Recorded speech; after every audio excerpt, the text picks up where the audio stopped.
Thank you. To the April Learning Collaborative call. If you could put your name, your hospital, and your favorite thing about spring into the chat, that would be great for attendance. And we will go ahead and get started. We have a lot to cover today. But first, I will pass it over to Rachel with the Moms Plus team and provide an opportunity for them to provide an update.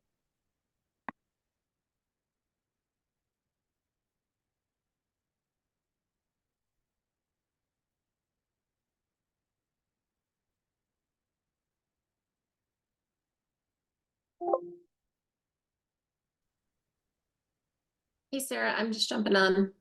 Oh, sure. Are we providing Moms Plus update? Yes.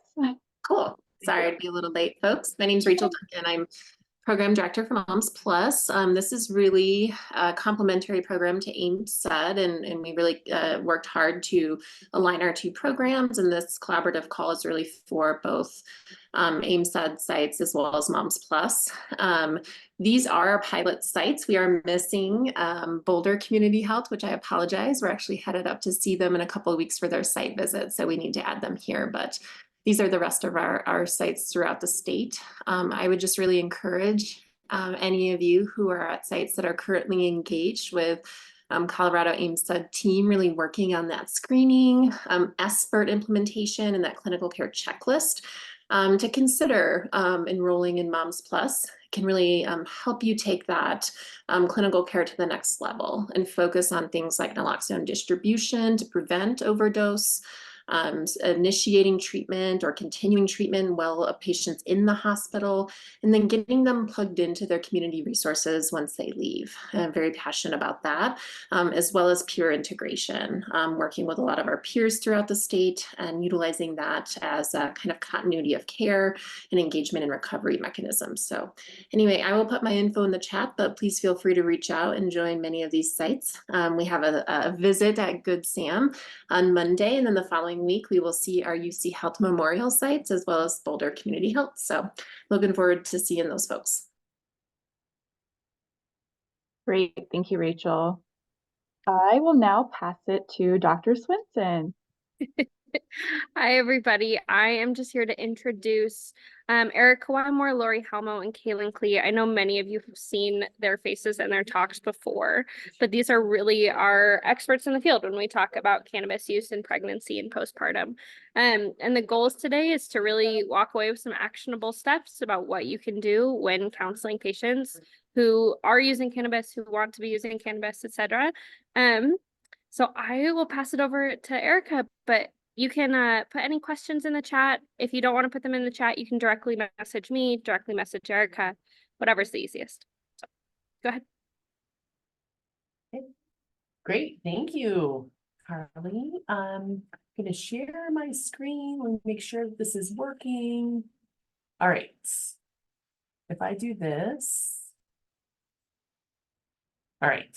You guys can all see that as a share screen. Is that working for you all? Okay, and then who is gonna just monitor the chat just so that I can see it, just so that I am. Okay, perfect. All right, I've got like a huge screen because I can't see it right now.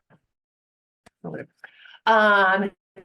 Thank you, and for everybody within the CPCQC for inviting us to chat with you all a little bit about perinatal cannabis use and how to talk with families. I'm really excited to talk with you today. The goal is to review just a little bit of background information about sort of, education, which I think most people really probably know about. And then I'm hoping we can get through this for the first sort of 10 to 15 minutes and then leave time for 2 cases. And what I'm really hoping is that we can have a really productive, collaborative conversation, lots of questions, lots of back and forth, because I know that this is so hard. And I think that notwithstanding the questions that I receive about, what should we do in the setting of moms who are using cannabis during pregnancy or during lactation, I think the hardest part, or the things that I get asked most about, is how do I have the conversation? So that's what we're hoping that we're going to talk about today. So I'm going to breeze through this pretty quickly. The dilemma is that we know that with increasing cannabis legalization, we have an increased use among many people, including those vulnerable people such as pregnant individuals. And despite the National Medical Organization's guidelines recommending against the use of cannabis during pregnancy and breastfeeding, the prevalence has been increasing regardless, and we see that progressing. And the challenge that brings about is that this provider-patient relationship throughout pregnancy, delivery, and beyond. So what we recognize is that we actually really have an opportunity to improve family education, beginning with prenatal care and emphasizing early, safe breastfeeding counseling to promote a more collaborative experience at delivery, and in addition to newborn care and lactation. Again, this is just the background information that I think a lot of people are probably pretty familiar with if you've been working in this space. So what we recognize is that there's no safe amount of cannabis use during pregnancy or breastfeeding, and that there's no medical indication for use during the perinatal period. And that ACOG, the American College of Obstetrics and Gynecology, the American Academy of Pediatrics, and the Academy of Breastfeeding Medicine discourage cannabis use in pregnancy or breastfeeding. However, what we can do is recommend abstention and abstinence, and however that can be really hard, what we can utilize are some harm reduction strategies that we know have been useful in other substances such as tobacco, alcohol, and opioids, but they can be of assistance to us in this setting of perinatal cannabis use, with really a focus on prevention and positive interventions to really create that collaborative relationship with our families.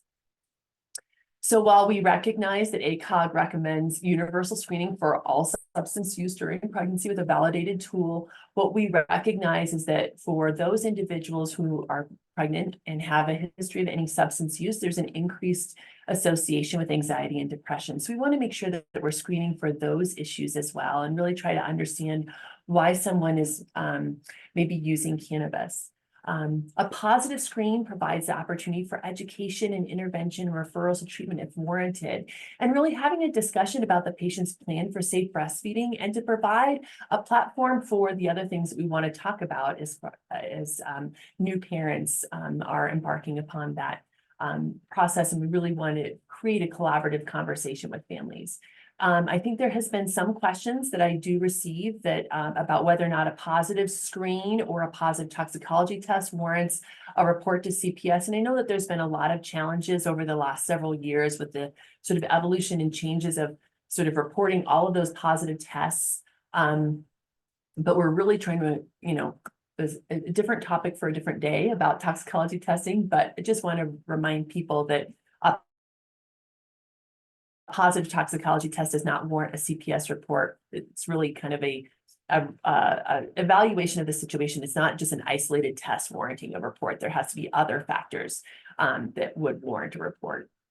And what we really want to do is emphasize a partnership between our prenatal providers, meaning obstetrics, midwifery, and then lactation specialists, and our pediatric providers to raise awareness of cannabis prevalence and provide a consistent approach across disciplines and across a patient's or an individual's experience within the healthcare system, so that we can provide consistent education, consistent support, and hopefully decrease some of this anxiety that everybody has around this topic.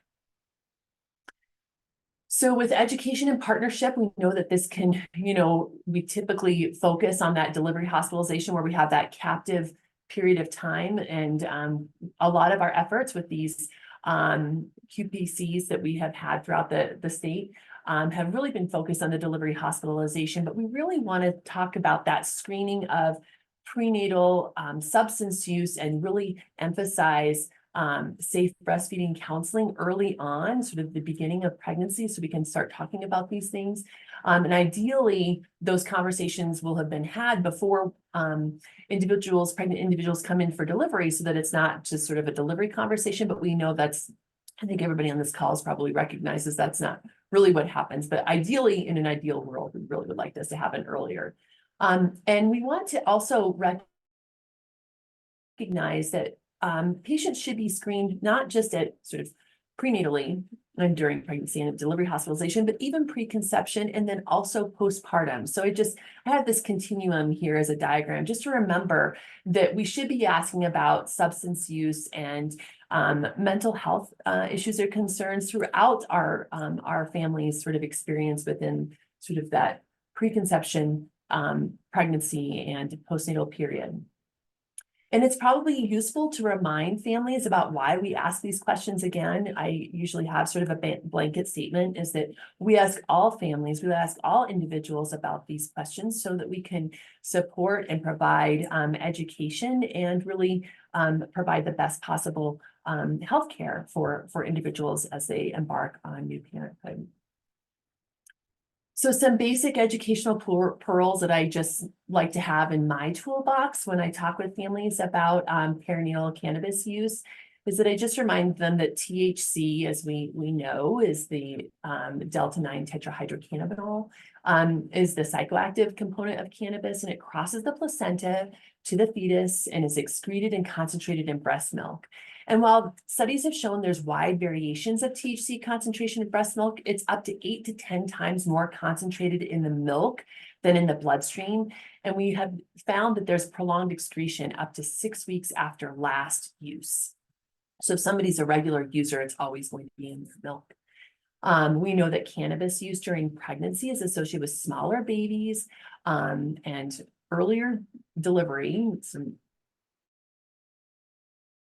slightly preterm birth, but that it can have negative effects on cognition, behavior, and attention later in childhood. So we want to emphasize that close developmental monitoring and during a child's development is really warranted. And this is another reason why I think it's really important that we don't shy away from disclosures of cannabis use. We really want to say, okay, so we know that having had this use during pregnancy can set your child up for some challenges, and we want to be proactive in supporting them and having really good close developmental follow-up.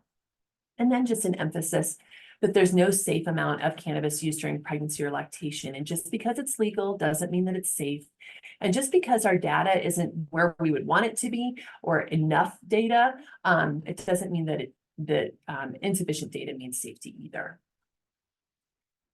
So any questions? How's the chat going so far for everybody?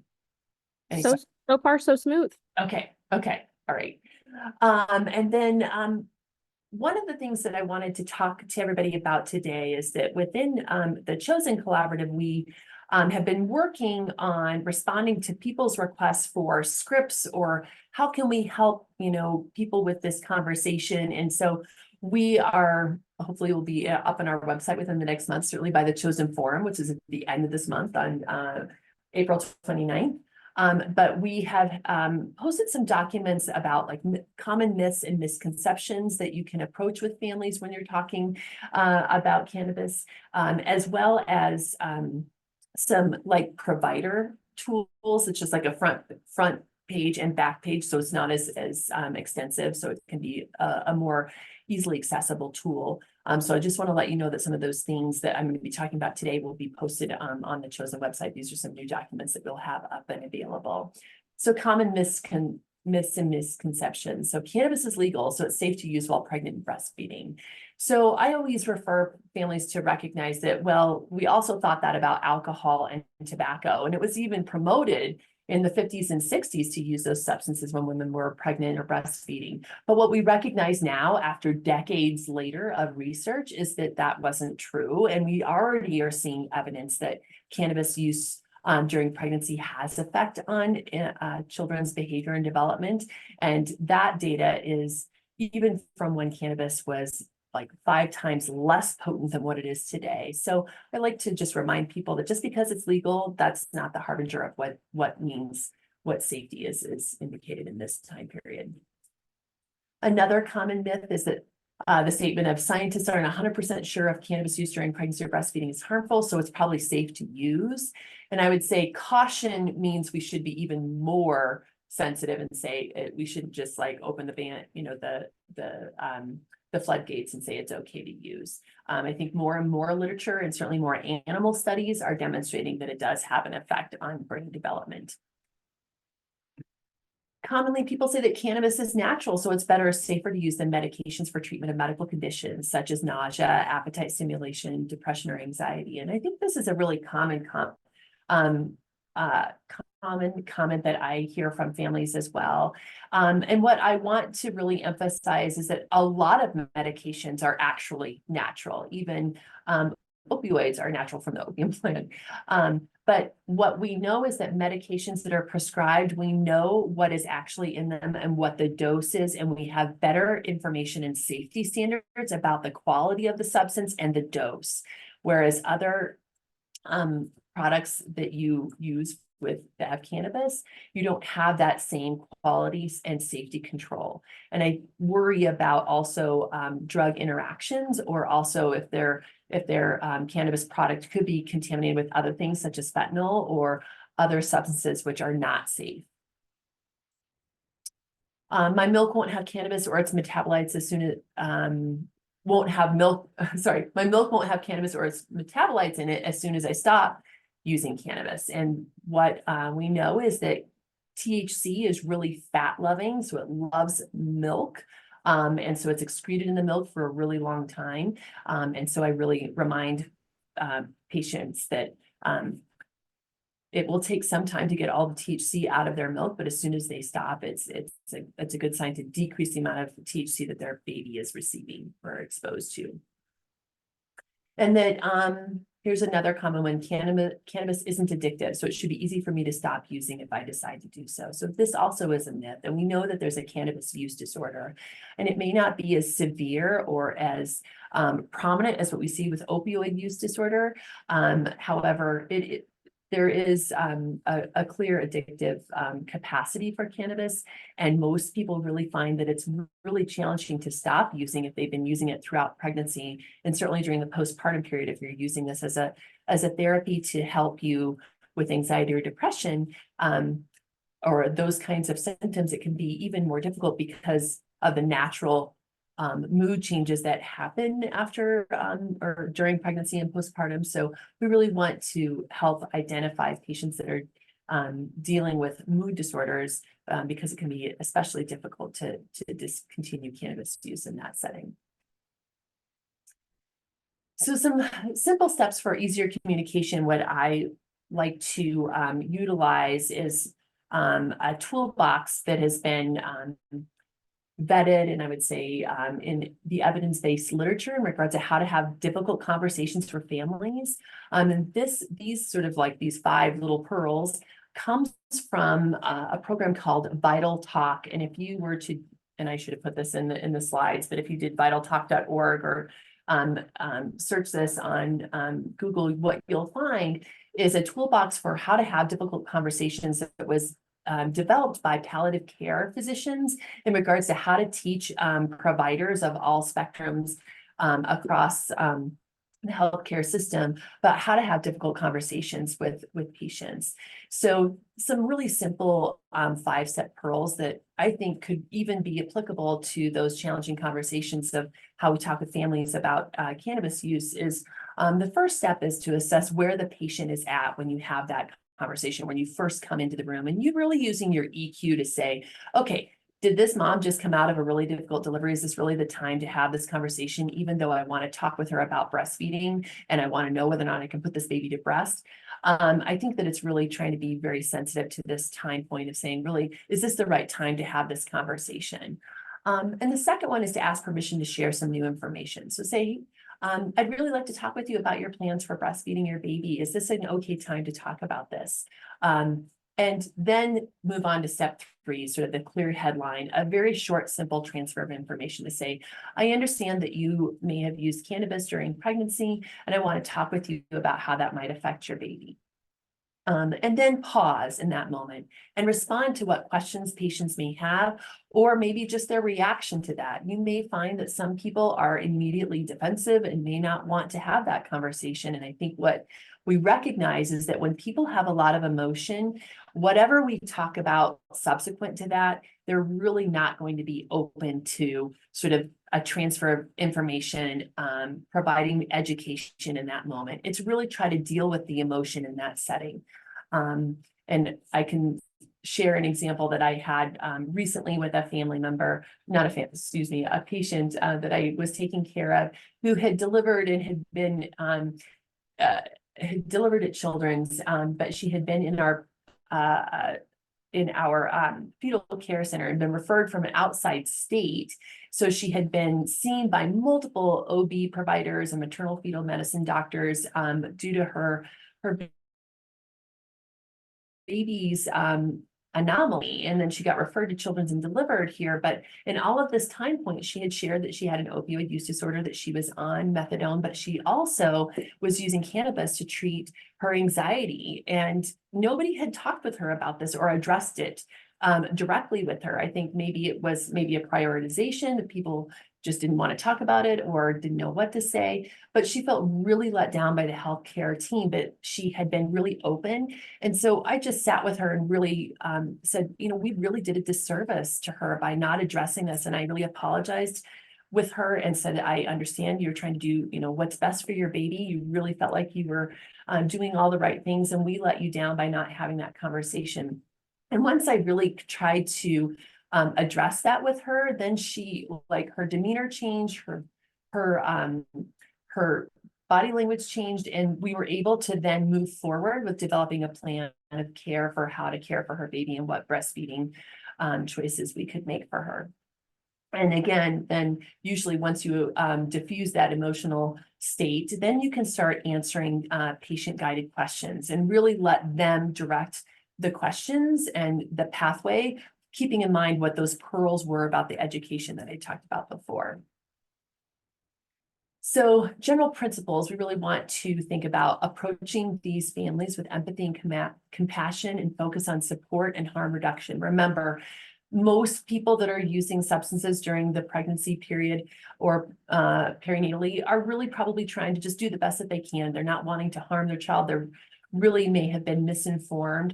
And certainly in the setting of perinatal cannabis use, we recognize that the healthcare teams really, we have very inconsistent approaches to this, inconsistent education, and even inconsistent responses to addressing a disclosure of cannabis use. So we really need to have some compassion that families may have had a lot of different experiences before they come to us, and hopefully we can reorient and re-engage and collaborate them with a focus to decrease cannabis exposure for them and their child, and focus on a collaborative effort. We want to sit down with the family to have that discussion, think about trauma-informed techniques. I'm sure that many people that are on this call are well acquainted with those, and to build that rapport, like I talked about, maybe start the conversation with less sensitive topics such as how their baby's doing, etc. And remember, the goal is to educate our families and provide a collaborative approach for helping them make informed decisions about their cannabis use and about how they care for their baby. Some sample questions, and many of these I actually lifted from conversations we've had with Kaylin Klee. I'm not sure if Kaylin's on the call, but so some of the questions that that she has shared with us within Chosen about how to have these conversations is starting with, cannabis is really common, including among many pregnant people. How often have you used cannabis prior to being pregnant or during your pregnancy? Can you tell me more about your cannabis use, and what are the benefits that you see in using it? Does anybody else in your home use cannabis? How about, what are your plans for cannabis use after you're pregnant or while you're breastfeeding? And if have you ever decided to decrease your cannabis use? How did you go about doing that? How did you achieve that? Another really important question, especially if there's other children in the home, if this is, if there's toddlers or older children, is to say, when has there been a time when your cannabis use affected your ability to parent or watch your children? Are there times when you're more likely to use cannabis, or situations around certain people? And do you think that this might change after having a new baby at home? And if you plan to use cannabis after your baby is born, who would you ask to help support you or to provide care for your baby so that you can have a safe and sober caregiver? So these are just some sample questions. And then thinking about a harm reduction approach. Remember that many of these people don't intend to hurt their babies. They're not intending to have harm. They're trying to do the best that they can and may have really felt that actually cannabis is safe and that's something that they're going to want to continue. So sometimes we may not be able to get over that hurdle, but we really want to think about a harm reduction approach like we would with any other substance to try to think about how can we minimize the frequency of cannabis use, try to not smoke or vape while they're actively breastfeeding or in the home or in the car, and try to really provide a safe and sober caregiver for them. So why do we care about this? And why do we want to ask? And I really want to promote that plan of safe care. So for mothers or pregnant individuals, the birthing parent want to consider the increased risk for perinatal mood and anxiety disorders, consider an earlier follow-up in the routine 6 weeks postpartum to make sure that they're doing okay and assess their use and how we can support them. And continue assessing support for reducing their cannabis use if they're choosing to breastfeed. And then for pediatric care, we really want to emphasize warm handoff from the delivery to the outpatient pediatric provider, and then provide these known things that we talk about. Assess if they're still using cannabis, and if they're breastfeeding, really try to encourage them to decrease their use, screen for those perinatal mood and anxiety disorders, and encourage safe and sober caregivers, and then reinforce those safe sleep practices and then safe storage of cannabis products at home. So really there are important things that we want to address when we assess that somebody is using cannabis during this time period. All right, so questions. You're saying go back. How are we doing? Currently no questions in the chat, but anyone who wants to, feel free to put it in. Okay, so our first case. So this is now you're going to have to participate. So we have a 5-day-old infant transferred from an outside hospital due to the need for surgery on a congenital benign mass. And the mother reported marijuana use in pregnancy and said that both her OB and her pediatrician were aware and said it was safe. And she's transferred to the hospital newborn ICU, and the mother's urine toxicology test is reported positive for cannabis, and she wants to breastfeed, and staff are divided about how to manage this case. Like to see how many hands have had this experience. This happens all the time.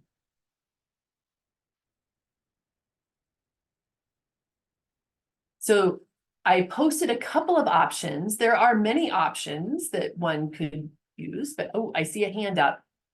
Is there a hand? There was a few, yeah. Okay. I'm just going to read off the options of what people could do, but what I really want to do is foster a conversation about how people might think about approaching this situation. So one option is, oh, it's a limited stay and the mother will do what she wants when she goes home, and it's not a fragile preterm baby. It's not a big deal. We don't need to talk about it. Or we need to be consistent on protecting the infant since we are uncertain about the effects of marijuana on babies, and we should assess her knowledge regarding perinatal cannabis use, provide education and lactation support, and offer donor milk in the NICU.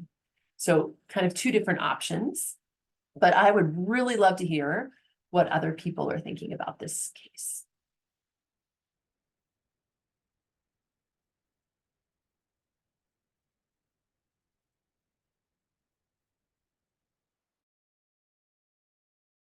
I would definitely say B, being consistent with protecting the infant. And right when I read that part where it said, talking about offering donor milk in the NICU, that could be very powerful because it could kind of drive home like this matters. This actually matters so much that we're offering donor milk in lieu of what mom could potentially be producing.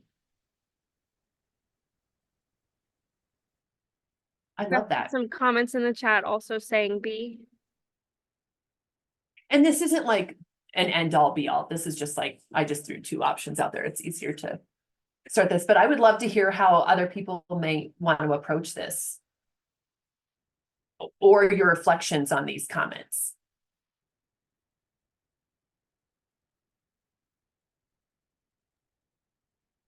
I have a reflection in the sense that there's a mother who's giving her child up for adoption. So I'll be working with the adoption agency, but because she's giving the baby up, she doesn't feel she needs to stop her cannabis use. And we have talked to her blue in the face, so. Yeah, that's preparing for it in the OB. They're preparing for it in the OB, I should say.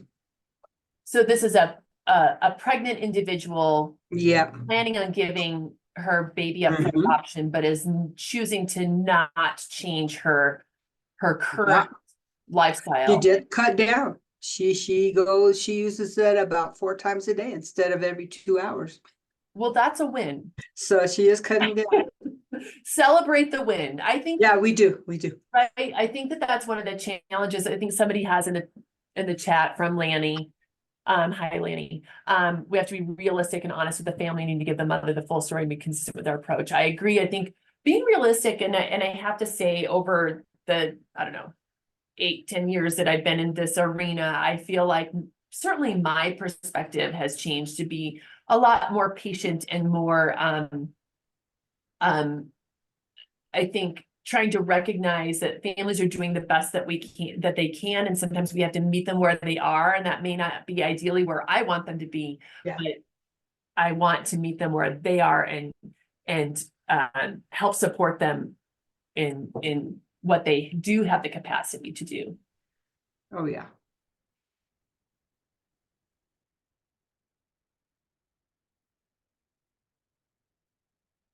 Lori, do you want to chime in at all? Sure. Thanks, Erica. I didn't want to I just put my hand up because I didn't want to derail the conversation, which was going really well. But now I'm struggling to lower my hand on chat. So don't worry about that. I'll work on it. I was just going to chime in that I think, I might, and this is just my sort of style, I might start this conversation with this mom about asking her, tell me about what you talked about with your OB and your pediatrician as far as the cannabis use, because it's hard to know as the third party coming in, right? Like in reality, what happened that, she mentioned it at one appointment and then nobody said anything. And she perceived that to imply, kind of acceptance of use and implied safety, or someone just flat out lied to her, or somebody just didn't know and said things that weren't true unknowingly. It's hard to know.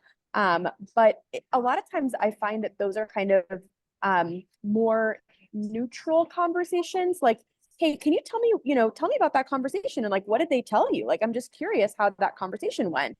And it's not like we're going to talk about how you're harming your baby right now. We're just talking about a prior conversation that happened. And sometimes that's a nice entry point to be like, I'm curious if they told you about some of the studies that have been done that have found X, Y, and Z, which are part of the reasons that, this, the cannabis use, concerns me a little bit. And I think it's worth talking about. And sort of it's a nice introduction, but also helps me frame the follow-up to that, because, ultimately the discussion is going to look really different if somebody just like straight up lied to her versus maybe they just didn't really have that conversation. Those are going to go two very different ways. That's great, Lori. Thank you so much. I agree. Oftentimes even though I sort of posted or shared the sort of the pearls of kind of the 5 questions or sort of the 5 points when you're having those difficult conversations, I think one of the first things that sometimes I do when I'm assessing or meeting a family for the first time is just saying, tell me what you understand about this. And when you open that door, it helps to set the stage that they're in charge of sort of that conversation, and it's and it gives me information about what they understand, but also in how they respond also gives me information about sort of their medical literacy, so that it helps frame the way in which I approach and provide education to a family. It's going to be very different if I'm talking about, a really high functioning person who has done a lot of research and maybe has the science background, and they really feel strongly that they've done their own research and that they feel that this is something that they're going to do no matter what, versus somebody that may have been misinformed or might be able to be provided additional information that might sort of assess their ability to change their habits or their choices. I totally agree, Erica. One other thing I was going to mention that, again, is just sort of my style and maybe is not everybody's style. And this, I will say, it's a little bit dependent on the policy where you work. So this is not something that everybody can do. But a lot of times I will say somewhat early in the conversation, like, I just want to be really clear that at the end of the day, you decide how you feed your baby. And I lay that out at the very beginning so that it doesn't feel like I'm building up to, and I'm going to tell you you're doing it wrong. And I'm going to tell you you're not allowed, and I'm going to dictate how this goes for you. And a lot of times I found that that sort of sets people at ease. Like, you get to decide what to do as far as feeding your baby goes. My job is to give you information. And so I'm going to give you information. And at the end of the day, you decide, how you want to handle this. And again, that's sort of my style, and not something that I think is available to everybody, because at the end of the day, if you're bound by policy, you're bound by policy. But if your policy allows for more of a shared decision-making model, sometimes just naming that at the very beginning and explicitly telling people that at the beginning lets them relax a little bit and lets them open up to actually hear what you're saying, as opposed to just being closed off from the very beginning where they're not even going to listen to you. So it doesn't, like, this is sort of a waste of everybody's time. Yeah, I think that it's really important to sort of create that. You're trying to create the collaboration that we're working together and we're here to support you. I will say, I appreciate what you're saying, Lori, that we want to be cognizant of policy issues and what, the framework in which people are working in. And we can talk about that in just a second, because that is something I hoped that this conversation would evolve into. I think one of the ways in which, if you have a baby that is in the NICU that might be staying for some period of time, or could be, like this patient wasn't, but let's say this is a fragile baby for other reasons, or at higher risk of neurodevelopmental issues because of other issues, other diagnoses, a way in which I have collaborated with families to be like, I really want to understand how you want to feed your baby so that we can work together to find the safest solution. And oftentimes how I approach this, and if you guys have heard some of our other talks, and certainly in other presentations that we have in regards to the duration of THC excretion in milk, et cetera, that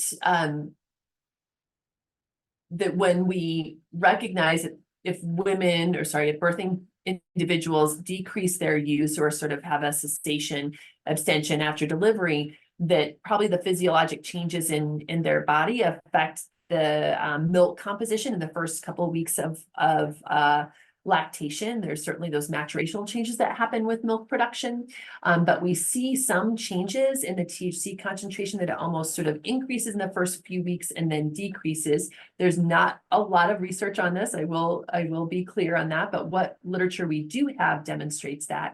So if we were to decrease sort of or minimize the exposure of THC during the times when the THC might be the highest concentration, if individuals do stop using, that's an opportunity to minimize the THC exposure to the infant. So ways in which we've approached this is to collaborate with families and say, we really have the opportunity to provide donor milk or a mixture of your milk and donor milk to sort of dilute the THC for the first few weeks while you work on decreasing your cannabis use.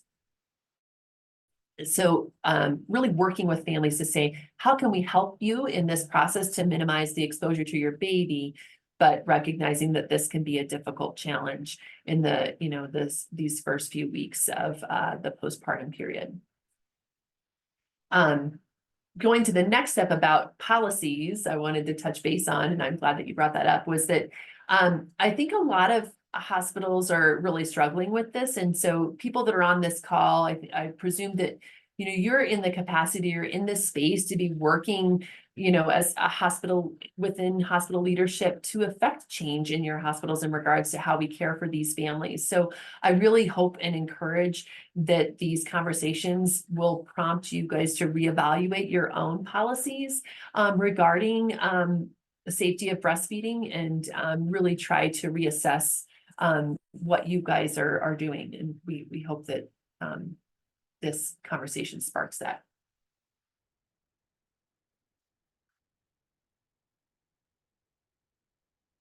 I don't see other comments now that I have my chat up.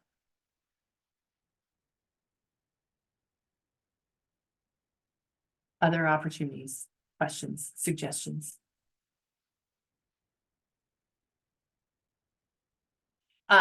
One thing I see that Becca Morelli had said that maybe mom needs education, and maybe she'll take that back to her OB and the pediatrician. And I think that's great.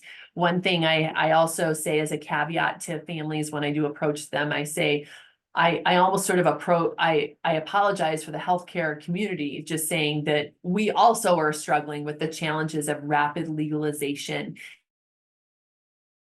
and that a lot of people don't feel comfortable talking about this or addressing it, or even some healthcare providers have not been feel as though that they're up to speed on really being able to counsel. So I sort of give them a little bit of an out and say, you know, I apologize that somebody didn't address this with you.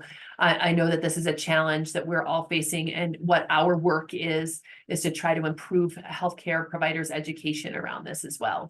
So I give them a little bit of an out. Okay, I'm going to move on to the next one if you guys are good. All right, so case 2, during the course of a regular 2-week well child visit during the regular secondhand smoke screening, a mother discloses that she smokes cannabis once a day, and it's a big help with her sleep problems and anxiety.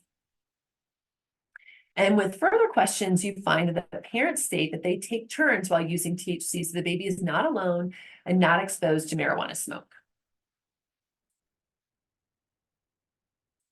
So before I go on, I'm gonna I'm gonna see what people think about that. Does that prompt thoughts? How do you feel about this disclosure? What are your some initial thoughts, initial sort of gut feeling from this information? And what are going to be your maybe your first steps?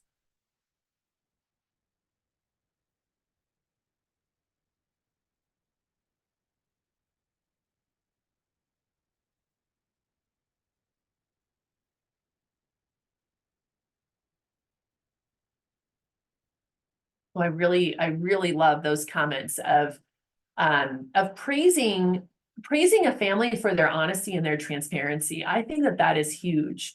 I think it's just a good thing. You know, being honest is is a valued principle, but I think it's really a nice way to sort of collaborate and build trust with a family by praising their honesty and that their trust that they can be open with you. And Pam, I really like what you said. It sounds like they're trying to be responsible with their actions, even if misguided. I love that. Again, praising them for what we're meeting them where they are. Is that, okay, they're using this, you know, frequently, but they're really trying to be responsible and make good choices. What we talked about, those harm reduction strategies, and praise families for that. And Lanny, they have an awareness that using is not the best, so you can be open about this discussion. It seems like from this case, that this family was, you know, responsive with further questioning and really stating, okay, this is what we're doing. We know that this is we should be sober if we're going to be caring for their baby. And we recognize that we'll have to take turns. So somebody's responsible for their child.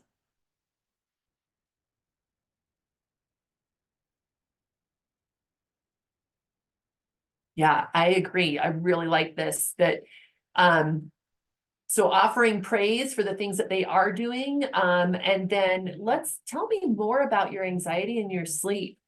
Help me understand that more. What have you done in the past to help with your anxiety? What have you done to try to treat your anxiety? What things have been helpful?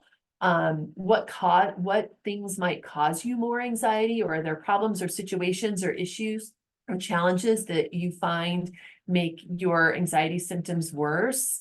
Yeah, I think exploring that further, I think, is really, really important. Oh, I like that, Carly. How are they currently feeding their baby? Yeah, that's a big question. What are they doing in this? We don't know how they're feeding their baby, but this is a great opportunity to say, okay, see that you're using cannabis, you know, daily. We're going to explore further how, you know, the reasons why you're using is to help with your sleep and anxiety. How can we help find other alternatives to maybe decrease that cannabis use? And how are you feeding your baby? Are you breastfeeding your baby? Tell me more about that.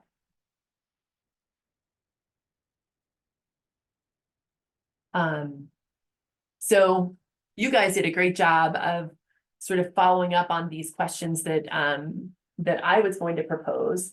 So I really appreciate the comments here about developing trust with these families to encourage those harm reduction strategies that those parents are doing, which is having a safe and sober caregiver, and to praise them. They recognize that they don't want to have the baby around marijuana smoke. So that's really good to sort of praise them for those harm reduction strategies, maybe discuss further about if there's any children in the home, where do they store their products, making sure that that's up and out of reach of children.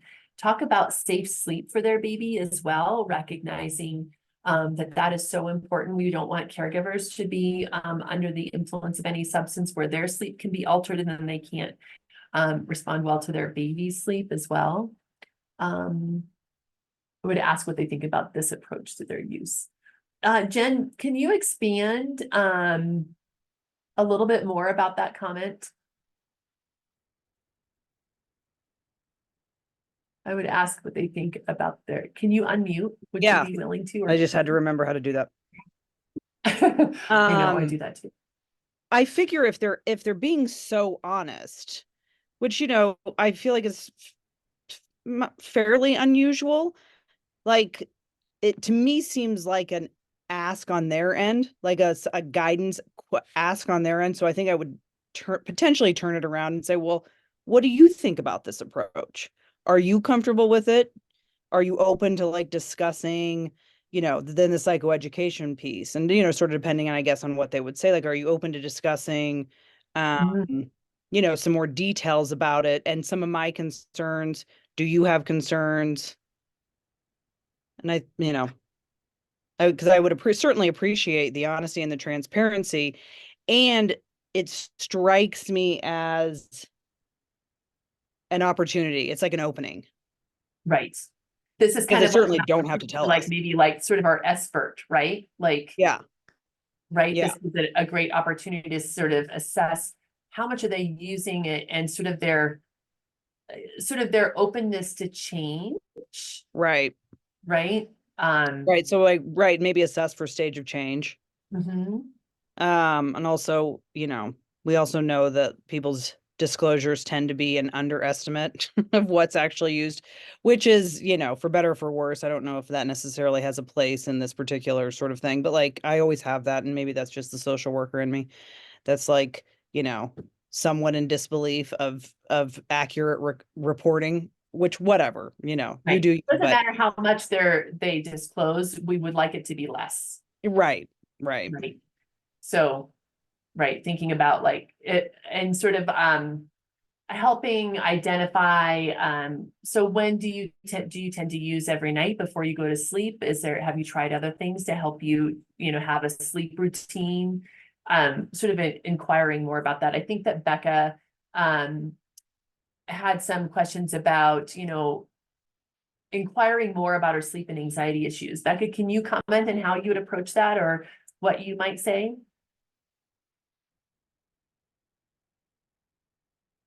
I'm putting you on the spot. I don't want people to not participate, but I want to have my conversation. Can you hear me? I can hear you. Okay. So I kind of would break it down into two different issues. We'll talk about marijuana at one point, but let's talk about your sleeping and your anxiety. Tell me about those. Have you had a history? You know, what precipitates them? Have you always had a sleeping issue?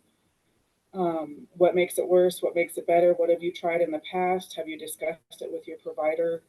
You know, and try to encourage her to maybe try to fix those things. So maybe that the marijuana won't be needed later on. It Right. always takes time, but maybe to plant that seed to get her to think about it at least.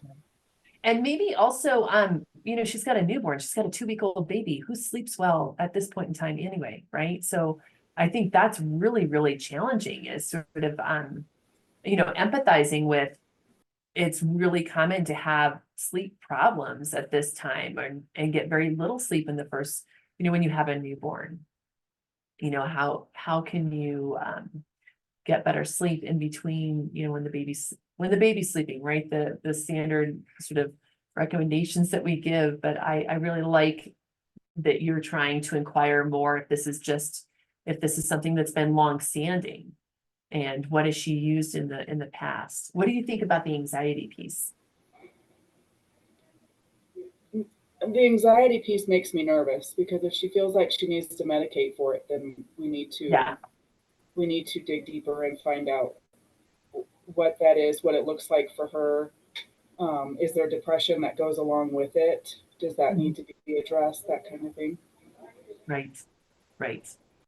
I think that's great. I think certainly if we're doing our secondhand smoke screening, or secondhand smoke exposure screening test, I think that the other things that occur during your 2-week well child visit is also the maternal anxiety and depression screening. So I'm hoping that will have been administered, and hopefully there'll be some information there gleaned from that screening test. Certainly if a person is scoring high on that, I think that becomes a little bit of a more clear and direct sort of like, okay, clearly we need to address this, and more close follow-up and evaluation needs to occur. But I guess if somebody's still using cannabis, but scores low on those tests, I think that's an opportunity for more education of just saying, maybe the risk benefits of using this substance may not be as clear.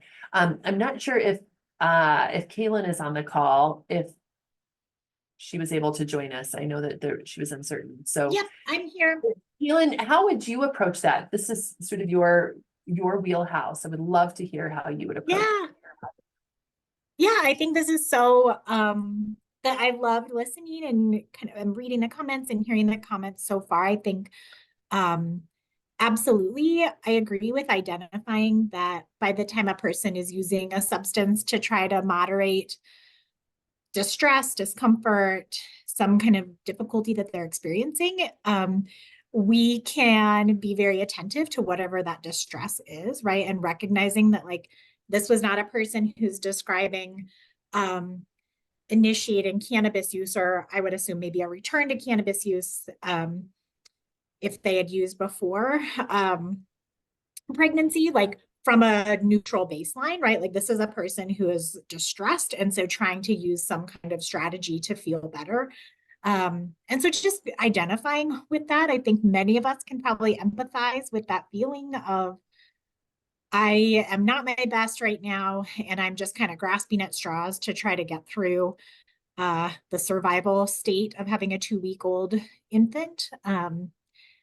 I agree very much with starting from a strengths-based approach and applauding wow, how did you know to go outside? How did you know to alternate so that somebody's alert? That's really perceptive. Good job, parents. Yeah. And then also kind of finding out hey, did you have cannabis use during pregnancy? Or is this you have really lost some tolerance, and so this cannabis is affecting you in a different way if you've had a period of abstinence from it. And for a lot of people, whether they have ongoing use and some tolerance, or are just initiating cannabis use, anxiety is a side effect of cannabis. And so helping people kind of put together a little bit hey, thinking about, I sometimes think of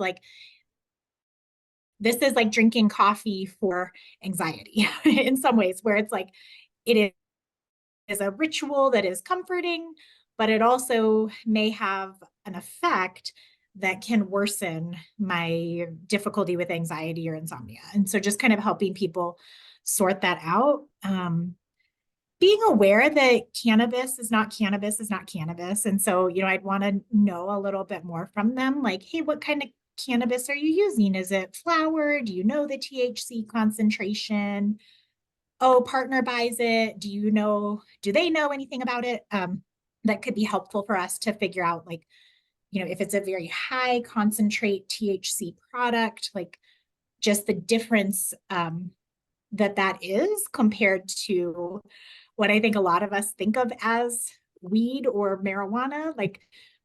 If when I say weed, you are picturing a flower bud, that is one thing, but the range of things that people use all the way up to diamond, which is 99% THC, is like so broad. And so just asking people a little bit more.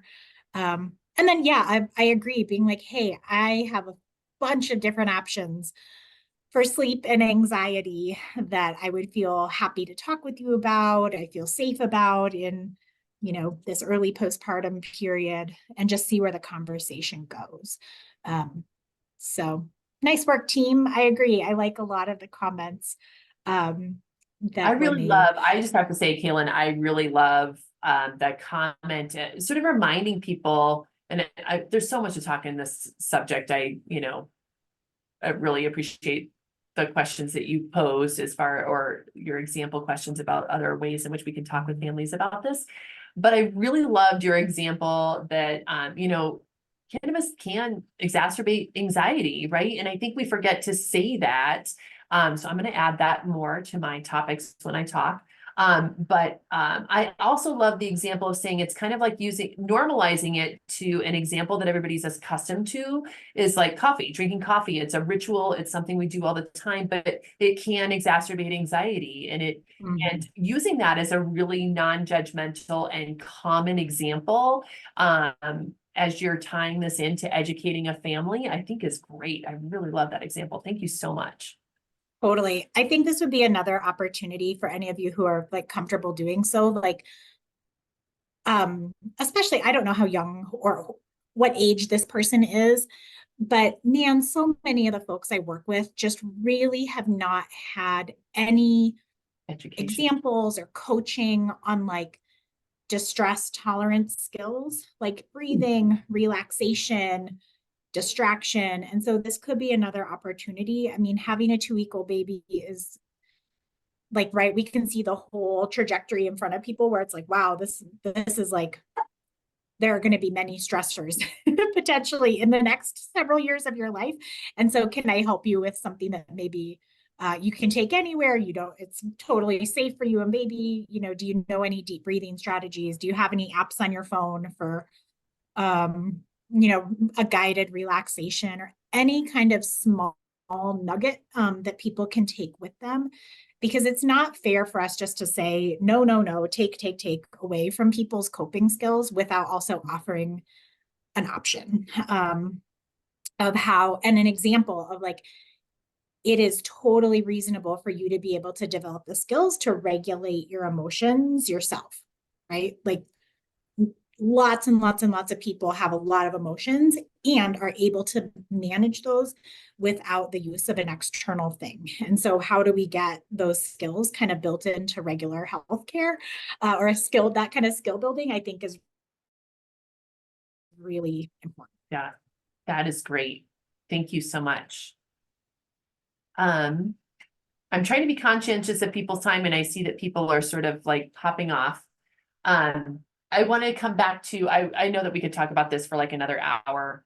And I'm so grateful to everybody who participated in this, and I wish I had more time. Just at the end of the day, I really loved what Lori said, and so I put it in our slides because she and I talk a lot. But really the emphasis is that you and the birthing parent must weigh the neurodevelopmental risks of the baby, the benefits of breastfeeding, and really what the birthing parent's goals and desires are. And to recognize there's no known safe amount about cannabis use, but really while abstinence and cessation would be ideal, it may not always be feasible, achievable, or desired. So how can we collaboratively that trusting sort of environment to help them in this progress and in their journey as new parents? I'm reading the notes.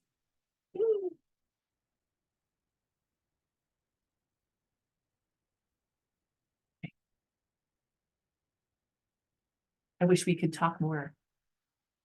But did you guys stop sharing for me? We did not. Oh, okay, I'm stop sharing. Okay. Thank you so much for that conversation. Like you said, we could keep talking about this for hours. I know. Yeah. We will be sending your slides out to everybody else along with your contact information, if that's okay.